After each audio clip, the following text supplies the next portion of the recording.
Assalamu alaikum, Dr. Atya here, and today my topic is sepsis.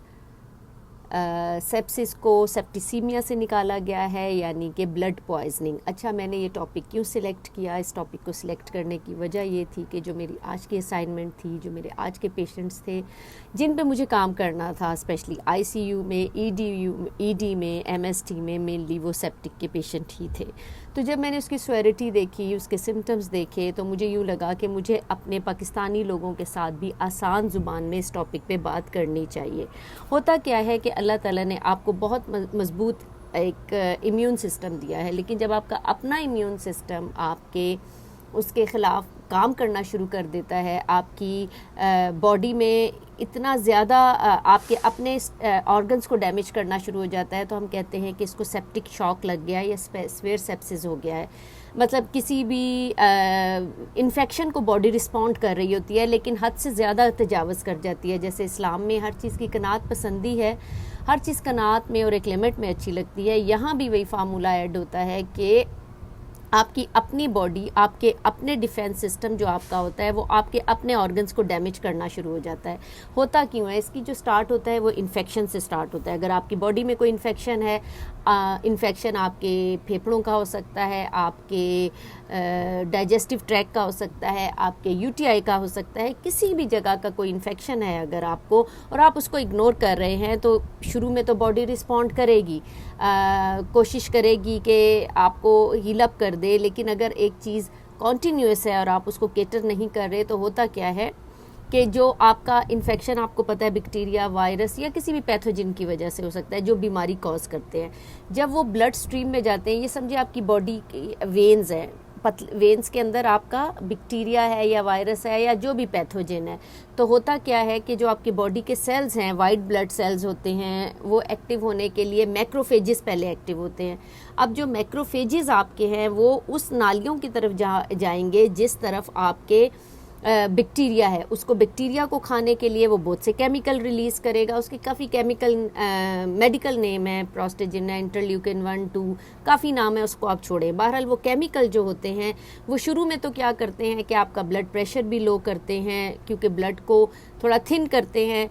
Interleukins आमतौर पे उनको कहते हैं। वाइट ब्लड सेल्स को इनवाइट करते हैं कि आके खाएं इनको, ये जो आपके बैक्टीरिया है, और बॉडी डिफेंस सिस्टम को इस तरह करें कि बॉडी वापस खड़ी हो जाए अपनी सेहत में। लेकिन अगर ये चीज़ कॉन्टीन्यूस रहे और वो बॉडी इसकी फ़ाइट करते करते अपने सेल्स के ख़िलाफ़ हो जाए, तो आपके जो खून की नालियाँ हैं ना, जहाँ पे बैक्टीरिया था और वो सारे केमिकल एक्ट करने आए थे, वो उन्होंने उस नालियों को थोड़ा पतला कर दिया, जिसकी वजह से कुछ पानी उन नालियों से आपके साथ वाले टिश्यू में चला गया या सेल में चला गया। इससे क्या हुआ कि ब्लड प्रेशर तो गिरा ही गिरा, साथ जो टिश्यूज़ थे उसमें पानी, जिसको हम उडीमा कहते हैं, वो रहना शुरू हो गया। अब उडीमा में क्या होता है कि स्पंजी टाइप कंडीशन आ जाती है टिश्यूज़ के इर्द गिर्द, क्योंकि पानी जो वहाँ आ गया है। फिर सेल्स को प्रॉपर ऑक्सीजन नहीं मिलती, तो हाइपोक्सिया हो जाता है। हाइपोक्सिया में क्या होता है कि सेल्स जो हैं प्रॉपर ऑक्सीजन नहीं ले रहे। जब प्रॉपर ऑक्सीजन नहीं लेंगे तो सेल डैमेज होने शुरू हो जाएंगे। इसी तरह, और जब सेल डैमेज होंगे, इसको कहते हैं एनएरोबिक रेस्पिरेशन, यानी ऑक्सीजन की मौजूदगी की कमी हो गई, लैक्टेट बढ़ गया। जूं ही लैक्टेट बढ़ता है वो आपके ऑर्गन्स को तबाह करता है। ऑर्गन में किडनी हो सकते हैं, आपके लंग्स हो सकते हैं, आपका जीआईटी ट्रैक हो सकता है, आपका यूटीआई ट्रैक हो जाता है। इसी तरह मैंने आपको बताया कि खून की नालियों में से पानी बाहर को रिसना शुरू हो जाता है, तो वो जो पानी की कमी की वजह से आपका बीपी गिरा, उससे आपके दिमाग पे भी असर हुआ और आपका टेम्परेचर और अप हो गया, क्योंकि बैक्टीरिया अभी वहाँ हैं और आपकी खून की नालियों में ब्लड प्रेशर लो हो गया है। इसकी वजह से आपके दिल पे एक्ट हुआ, दिल ने प्रॉपर पंपिंग नहीं की और पूरे जिस्म की बॉडी को प्रॉपर खून और ऑक्सीजनेशन नहीं मिला और पूरी बॉडी आपकी इन्फेक्टेड हो गई। और आपके साथ क्या होगा, एक सिम्टम्स आएंगे जिसको कहते हैं time, TIMET for temperature. Temperature up भी जा सकता है, लो भी जा सकता है। पहली indication. I for infection, infection पेट का होगा तो पेट में दर्द होगी, लूज मोशन होंगे। लंग्स का होगा तो ब्रीदिंग प्रॉब्लम हो जाएगी। हर ऑर्गन डिफरेंट रिस्पॉन्ड करेगा इन्फेक्शन को।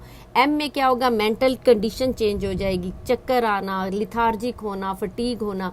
ई में क्या होगा, एक्सट्रीम की इलनेस शुरू हो जाएगी, बंदा गिरा रहेगा, जिस्म में ताकत नहीं होगी, जिस्म टूटेगा। ये सारे सेप्टिक शॉक के इंडिकेशन है। ये आपके किसी भी ऑर्गन फेलियर को इंडिकेट कर सकते हैं।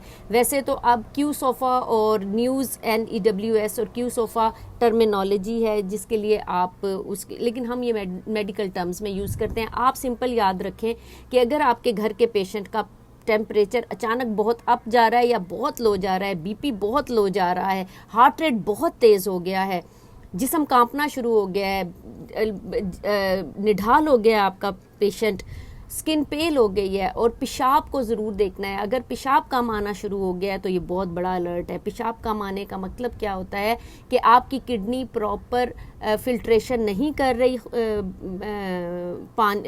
यूरिन को, क्योंकि प्रॉपर ब्लड, हार्ट नहीं काम कर रहा, प्रॉपर हार्ट को सेल्स को पानी नहीं जा, फ्रेश ऑक्सीजनेटेड ब्लड नहीं जा रहा, पानी की कमी हो रही है हाइपोटेंसिव होने की वजह से। ये सारी चीज़ें जब ऐड हो जाती हैं तो क्या होगा कि आपका किडनी से पेशाब जो ही कम आना शुरू हो रहा है पेशेंट को, तो भागे डॉक्टर के पास। और वो फिर बाद में जो मेडिकल टेस्ट होते हैं वो सारी लंबी एक डिटेल है, वो फिर डॉक्टर ही करेगा, वो आपका कंसर्न नहीं है। वो फिर आप मतलब आपको कहने का मकसद ये है कि जो चीज़ें आपको बताई हैं, अगर आपके पेशेंट में ये नज़र आ रही हैं, प्लीज़ डॉक्टर के पास भागें इससे पहले कि बहुत लेट हो जाए। हॉस्पिटलों में डायलिसिस सेंटर भरे पड़े हैं, लिवर के प्रॉब्लम भरे पड़े हैं। स्टार्ट काम होता है एक इन्फेक्शन से जिसको हम इग्नोर कर देते हैं और चीज़ आगे बढ़ जाती है। तो अपना ख्याल रखें, यही था मेरा आज का मैसेज। और मेरे चैनल पे अगली वीडियोस भी काफ़ी इन्फॉर्मेटिव होने वाली हैं, तो डोंट फॉरगेट टू वॉच।